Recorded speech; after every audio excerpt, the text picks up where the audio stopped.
Mubarak to you and your family. So viewers, কালকে হচ্ছে ঈদ।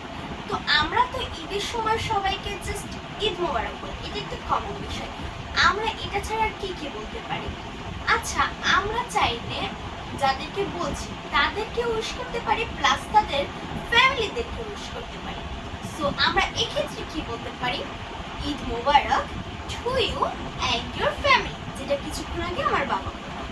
এর অর্থ কি দাঁড়ায়? যে তোমাকে এবং তোমার পরিবারকে ঈদ মোবারক। এরপর আমরা কি বলতে পারি? মে আল্লাহ ব্রিং ইউ পিস, মানে আল্লাহ তোমার জন্য শান্তি বয়ে আনো। এরপরে কি বলতে পারি? মে আল্লাহ ব্রিং ইউ জয়। দেখেন এখানে যে পিসের জায়গায় আমরা কি বসিয়ে দিয়েছি?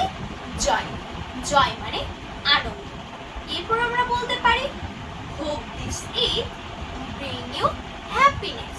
আর বলতে পারি hope this Eid bring you joy, অথবা hope this Eid shower you with happiness. এখানে শাওয়ার ইউ উইথ হ্যাপিনেস এবং ব্রিং ইউ হ্যাপিনেস দুটাই একই অর্থ দাঁড়ায়।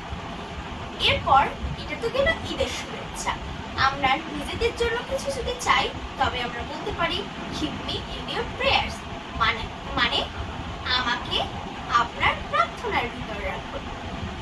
এরপর আমরা তাদেরকে বলতে পারি you will be in my prayers, মানে তুমি আমার প্রার্থনার ভিতরে। সো ভিউয়ার্স, কালকে তো ঈদ।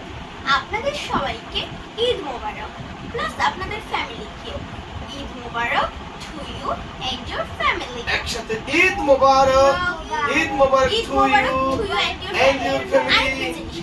আমরা তো সবসময় আসসালামু আলাইকুম বলি।